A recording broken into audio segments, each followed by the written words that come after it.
Hello पे आज गोटे नुआ भिडियो वेलकम करुच्ची ओडियानस कोर कोर 6 यूनिट 4 आज डिस्कस करवा द्राविड़ भाषा ओडिया भाषा उपर विभिन्न भाषार प्रभाव ओडिया भाषा द्राविड़ भाषार प्रभाव भारत वर्षर प्रचलित भाषा परिवार मध्य चार्टी हूँ मुख्य यथा यूरोपीय भाषा परिवार ऑस्ट्रिक भाषा परिवार द्राविड़ भाषा परिवार आ गोटे चिनिक तिब्बतीय भाषा परिवार ये हूँ चारोटी प्रकार भाषा परिवार भारत वर्ष प्रचलन दृष्टि ऑस्ट्रिक और द्राविड़ भाषा परिवार दुईटी यूरोपीय भाषा परिवार अधिक प्राचीन ये जो दुईटी भाषा परिवार होची ऑस्ट्रिक भाषा परिवार एवं द्राविड़ भाषा परिवार यही दुईटी भाषा परिवार यूरोपीय भाषा परिवार ठारू बहुत प्राचीन यह बहुत आगु आसी आर्य मानकर भारत वर्ष को आगमनर बहु पूर्वर भारतर उत्तर पश्चिम अंचल सिंधु सभ्यतार द्राविड़ मान एक समृद्ध सभ्यता प्रतिष्ठा करें हरप्पा और मोहेंजोदारो प्रत्नतात्विक भग्नावशेष यह प्रमाणित होइछि कौन ना आर्य माने भारत को आसवा पूर्वर द्राविड़ माने सिंधु सभ्यतार सिंधु उपत्यकार द्राविड़ माने एक समृद्ध सभ्यता प्रतिष्ठा करें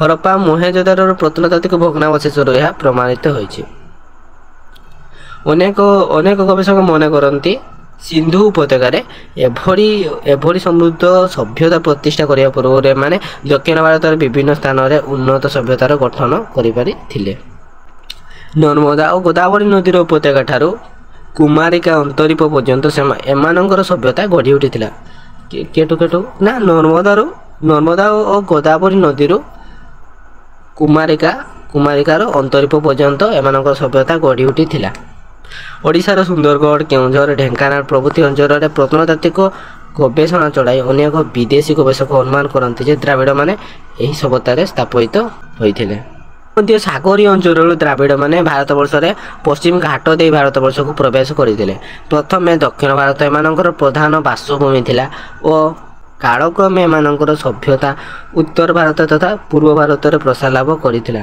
एमाने ऑस्ट्रिक मानक ठारो यथेष्ट सह्य थिले और एमानकर सभ्यता थिला नगर सभ्यता नगर सभ्यता आर्य माने भारत वर्ष को आसी एमानंकु पराजित करथिले मध्य एमानकर सभ्यता और संस्कृति को अनेक उपादान ग्रहण करथिले एमानकर मध्य शिव पार्वती विष्णु हेउचंदी मुख्यतः द्राविड़ मानकर देवता कृषि शिल्प गोपालन हस्तिपालन तंत्रु जगसाधन ज्योतिष इत्यादि क्षेत्र में द्राविड़ मानकर अभिज्ञता थिला बोली पुरातत्वविद माने अनुमान करती ए दृष्टि विचार कले द्राविड़ सभ्यतार भाषा ओडिया भाषा उपर किपरि प्रभाव पड़ी संपर्क में आलोचना करा जाई पारे द्राविड़ भाषा हूँ एक समृद्ध भाषा अधिक संयोग दृष्टि द्राविड़ हूँ भारतर द्वितीय बृहत्तम भाषा द्राविड़ कौन भारतर द्वितीय बृहत्तम भाषा भारतर प्राय 1/6 लोक यही भाषा कथबार्ता करते पृथ्वीर भाषाभाषी संख्या दृष्टि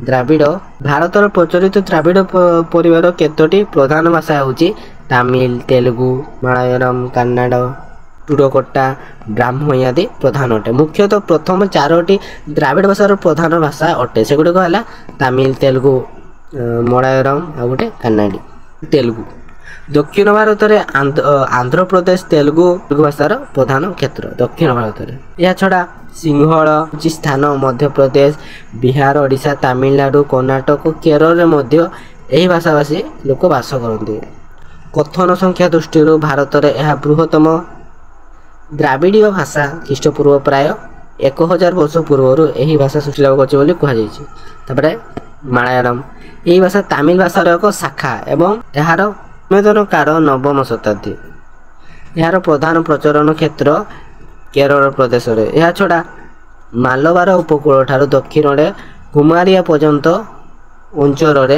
और लाक्षाद्वीप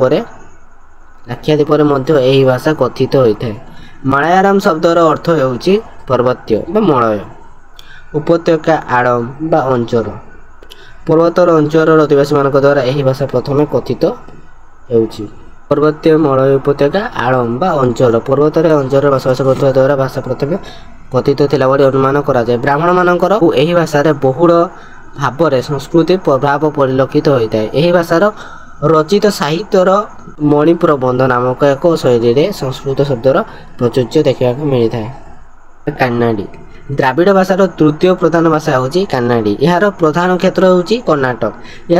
या छड़ा तमिलनाडु महाराष्ट्र प्रभृति यही भाषा कथित होइतिबार देखा जाए। यही भाषार प्राचीनतम स्वरूप ख्रीष्टीय द्वितीय शतकर एक ग्रीक नाटक देखा मिले। तेणु ख्रीष्टपूर्व अंततः पश्चिम शताब्दी बेल ठार यार उद्भव घटी ख्रीष्टीय द्वितीय शतक बेलू विकास साधित हो पारिथिला बोली अनुमान करा जाए। ख्रीष्टीय 500 शताब्दी रे यह भाषार प्राचीनतम अभिलेख लेखा जाइथिला। ओडिया द्राविड़ भाषार प्रभावर कारण ओडिया भाषा संस्कृत भाषार जन्म लाभ करिछि। संस्कृत भाषा माध्यम बहु शब्द ओडिया भाषा प्रवेश करिअछि। एठारे लक्ष्य करा जाई पारे जे उभय द्राविड़ और आर्य माने समय क्रमे एकाठी बसवास करती, जहाद्वारा द्राविड़ भाषार बहु शब्द संस्कृत भाषा व्यवहृत होइअछि। तेणु ओडिया भाषा को द्राविड़ भाषा प्रभावित कर सहजरे अनुमान करा जाय थाए। दक्षिण भारत द्राविड़ भाषा वर्ष अंचल भाव में ओडिशार पड़ोशी राष्ट्र आंध्र को ग्रहण करा जाए। सही कारण ओडिशार गंजाम कोरापुट अंचल द्राविड़ भाषी गंजाम कोरापुट अंचल द्राविड़ भाषा प्रभावित अंचल। इंग्रेज शासन काल यह माद्राज प्रेसिडेंसी सहित मिसी रही। तेणु ओडिशार दक्षिणांचल बसवास कर लोक मैंने द्राविड़ भाषा द्वारा किछिटा प्रभावित होती। गंगवंशीय राजा चोड़गंगर समय आरंभ कर दक्षिणातर राजा मैंने प्राय 400 वर्ष धरी ओडिशा को शासन कर शासन क्षेत्र में से तेलुगु भाषा को राजभाषा रूप में व्यवहृत न कले अभिलेख गुड़िक ओडिया भाषा सहित तेलुगु भाषा मिशीला। दिवस शिलालेख हूँ यार एक गुरुत्वपूर्ण उदाहरण। 4 नंबर कौन अच्छी सूर्यवंशर सम्राट कपिनाथ देव और पुरुषोत्तम देवंकर समय ओडिशार द्राविड़ भाषाभाषी मानकर संख्या वृद्धि पाई। शासन और सुविधा दृष्टि से दक्षिणांतर द्राविड़ भाषार प्रचलन कर परिलक्षित होता है। ओडिशार राजा एपरी खारबर बहु द्राविड़ भाषाभाषी अंचल चयन करते। तेणु ओडिशार द्राविड़ भाषार प्रभाव सहजे अनुमान करा जाए। ओडिशार तीर्थक्षेत्र श्री जगन्नाथ पुरी यह सर्वधर्म समन्वयर क्षेत्र। दक्षिण भारत में धर्म प्रचारक माने पुरी को आसी निज धर्म और दर्शनर व्याख्या करने सहित जगन्नाथ धर्म में एकाभूत हो जाइछन्ति। ए धार्मिक आह्वान दक्षिणांतर भाषा ओडिया भाषा उपर प्रभाव पड़ी। ओडिशार प्राचीन आदिवासी माने हेले गंड परजा एमाने द्राविड़ भाषा शिक्षा कर अभ्यस्त। दक्षिण ओडिशा रे एमाने अधिक परिमाण में बास करती। तेणु ओडिया भाषा द्राविड़ भाषार प्रभाव स्वाभाविक। अनेक ओडिया श्रमिक द्राविड़ भाषा अंचल मानक जाइछन्ति और अनेक द्राविड़ भाषी श्रमिक ओडिशा को आसिछन्ति।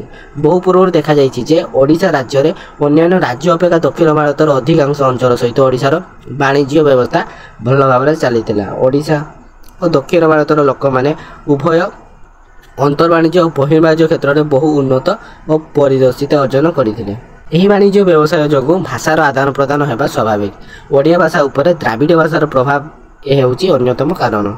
ओडिया भाषा रे द्राविड़ भाषार प्राचीन निदर्शन भरत मुनिଙ୍କର नाट्यशास्त्र रे शक्कर वीर दुईटी अर्थ प्रकाश करे। प्रथम रे द्राविड़ भाषा, द्वितीय रे उड्रजा बा ओडिया भाषा ग्रहण करा जाई पारे।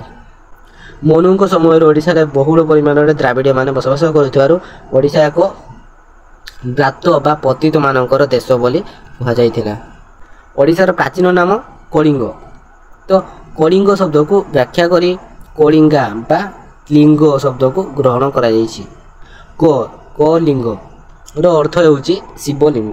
बहु प्राचीन कालर द्राविड़ आधुनिक एही अंचल को कलिंग बा शिवलिंगर देश बोली वर्णना कराइछि। द्राविड़ माने लिंग उपासक भाव परिचित। ओडिशा और ओडिया शब्द सृष्टि मूल रही उड शब्द। यह अनेक द्राविड़ मूल बोली ग्रहण करिथांती। बंगरार भाषातत्वविद डॉक्टर सुनीति कुमार चट्टार्जी मत अनुसार ओडिशार राजा खाड़बेरंकर हाथीगुंफा शिलालेखरू कुडेप बडुक शब्दद्वय देखा मिलता है। यही शब्दद्वय प्राचीन द्राविड़ शब्द। तेणु ओडिया भाषा द्राविड़ शब्दर व्यवहार द्वितीय शब्द को पूर्वर बोली ग्रहण करा जाई पारे। ओडिया भाषा प्रचलित द्वितीय विभक्तिर कुप्रत्यय मध्य द्राविड़ भाषार गृहीत। ओडिया भाषा उपर द्राविड़ भाषार शब्द ओडिया भाषा आउ एटा होछि मूल द्राविड़ भाषा। ओडुआ को ओडुआ, ओरुआ को ओरी आवा, ओरी आउ ओरा, आरिसा को आरिसा, असुविधा को प्रतिबंधक। तार अर्थ होछि असुविधार अर्थ प्रतिबंधक।